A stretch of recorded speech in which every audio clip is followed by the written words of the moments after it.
bell icon. Never miss an update. Subscribe now and press the bell icon. Never miss an update. News track में आप तमाम लोगों का स्वागत है और इस्तकबाल है और मैं उम्मीद करता हूं कि आप तमाम लोग बाखैरियत और आफियत से होंगे। बेलगाम शहर में नहीं, देश के कई हिस्सों में मूसलाधार बारिश का सिलसिला कायम है।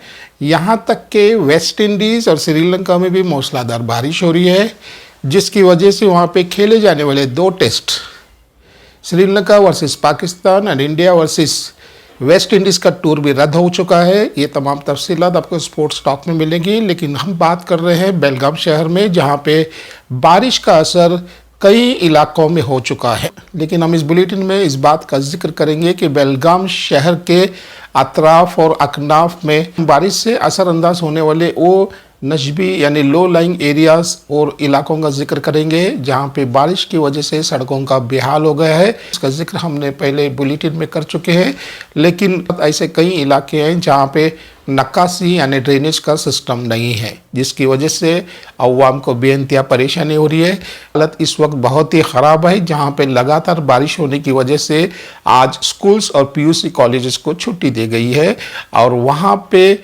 हालात इस कदर ख़राब हो गए हैं कि वहां के तमाम नदी नाले लबालब बारिश की पानी की वजह से भर गए हैं।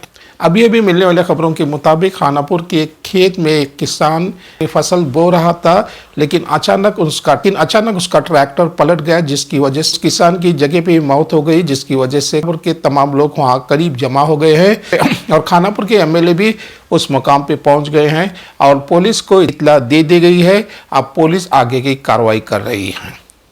खानापुर की हालत के साथ साथ बेलगाम के ऐसी सड़कें हैं जहां पे गुजरना मुश्किल हो गया है, क्योंकि बारिश के पानी की वजह से सड़कें भी लबालब भर गई हैं और 2 व्हीलर्स और 4 व्हीलर्स का चलाना और उसके साथ पैदल जाते हुए कुछ स्कूल के बच्चों के लिए बेइंतहा परेशानी हो रही है। आप देख रहे हैं पिछले हफ्ते बेलगाम के एमएलए नॉर्थ जनाब आसिफ राजू सेठ ने ऐसे कई इलाकों का दौरा किया, खासकर शनि मंदिर के रेलवे ब्रिज का भी उन्होंने दौरा किया, जहां पे उन्होंने वहां के अवाम से मुलाकात की और उनकी परेशानियों को सुना और यकीन दिलाया और दिलासा दिलाया कि जल्द से जल्द आपके तमाम परेशानियों को हल करने की कोशिश की जाएगी।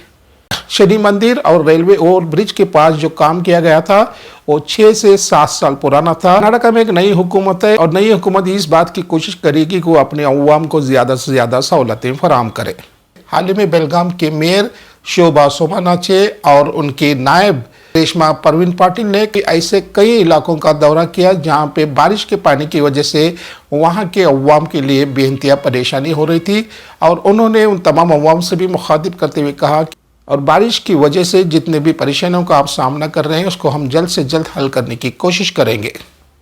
इसके अलावा बेलगाम के डिप्टी कमिश्नर श्री नितेश पाटिल ने भी अपने साथियों के साथ राकसकोप, जहां से बेलगाम के शहरियों को पानी फराहम किया जाता है, जहां पे पानी का जखीरा है, वाटर रिजर्वायर राकसकोप अब बिल्कुल अपने लेवल को पहुंच चुका है और हम उम्मीद करते हैं कि बेलगाम के तमाम शहरियों को पानी की कोई किल्लत नहीं होगी। बेलगाम में बारिश मुसलसल हो रही है और बारिश का होना भी बेइंतहा ज़रूरी है, इसमें परेशान होने की कोई बात नहीं है। मिलने वाली मालूमात के मुताबिक बेलगाम शहर में सबसे ज़्यादा बारिश हो रही है।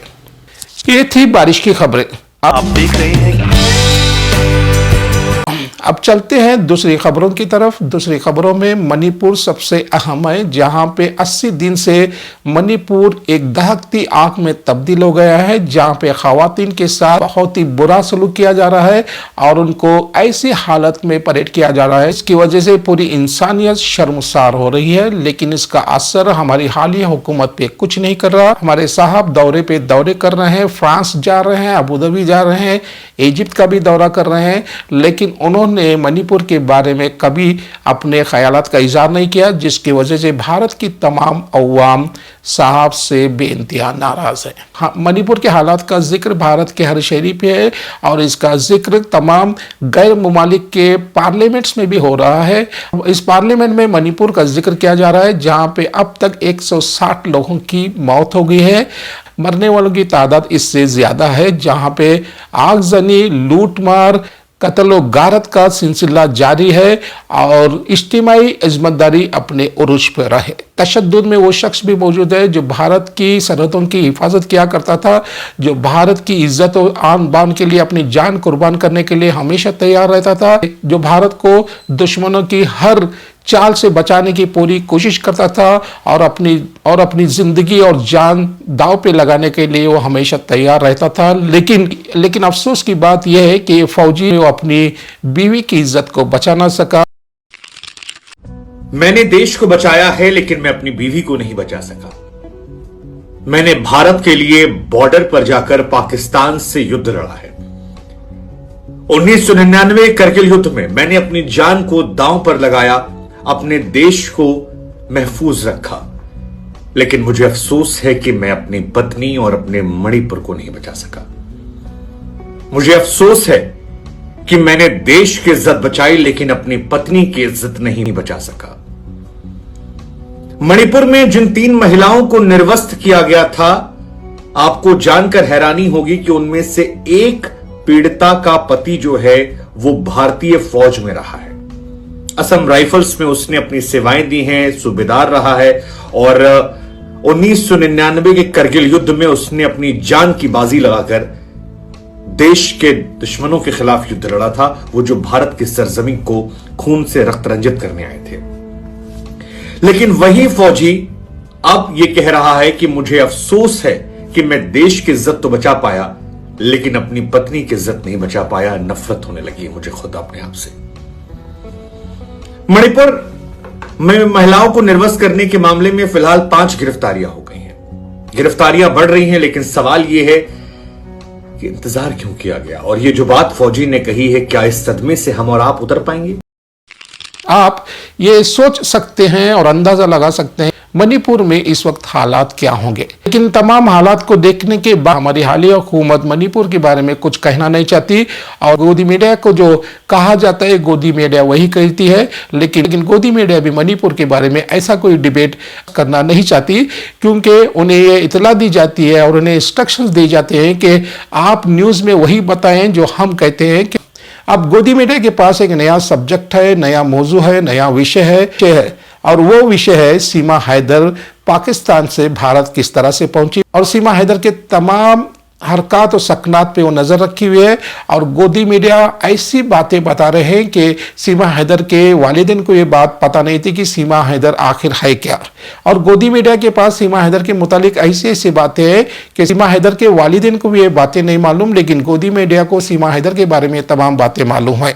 सीमा हैदर का मौजू इसलिए यहाँ पे रखा गया है ताकि भारतीय जनता और भारतीय अवाम का जहन सीमा हैदर की तरफ लगे और मणिपुर के बारे में वो कुछ ना कहें। सीमा हैदर के बाद एक नया किस्सा सामने आया है और वो किस्सा है कि भारत की एक शादीशुदा खातून जिसका नाम अंजलि है, और जिस तरह सीमा हैदर ने पबजी खेलते हुए यहाँ पे इश्क लड़ाया था, इसी तरह अंजलि ने भी फेसबुक के एक फ्रेंड जो पाकिस्तान में रहते हैं, उनका नाम है नसरुल्लाह, उनके साथ भी उन्होंने इश्कबाजी की और अब वो पाकिस्तान चली गई है। नसरुल्लाह का कहना है कि तमाम दस्तावेज होने के बाद अंजलि को घर वापस भेज दिया जाएगा, लेकिन अंजलि के बाप का कहना है कि अंजलि की दिमागी हालत सही नहीं है और वो अपना दिमागी तवाज़न खो बैठी। अंजलि के वालिद गया परसद थॉमस का कहना है कि मैं अंजलि को कभी भी अपनी बेटी नहीं कहूँगा। दूसरी तरफ अंजलि के शोहर अनिल कुमार का कहना है कि मैं अंजलि के फ़ोन को कभी हाथ नहीं लगाता, जिसकी वजह से अंजलि के जो फेसबुक फ्रेंड है उसके बारे में मैं कुछ नहीं जानता।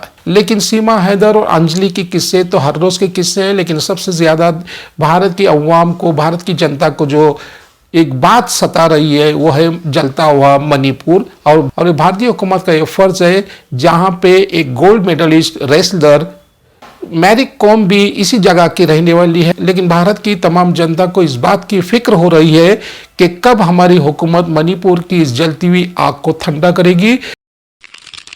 न्यूज़ ट्रैक में खबरों का सिलसिला जारी है और हम उम्मीद करते हैं कि हमारा न्यूज़ ट्रैक आपको पसंद आ रहा होगा।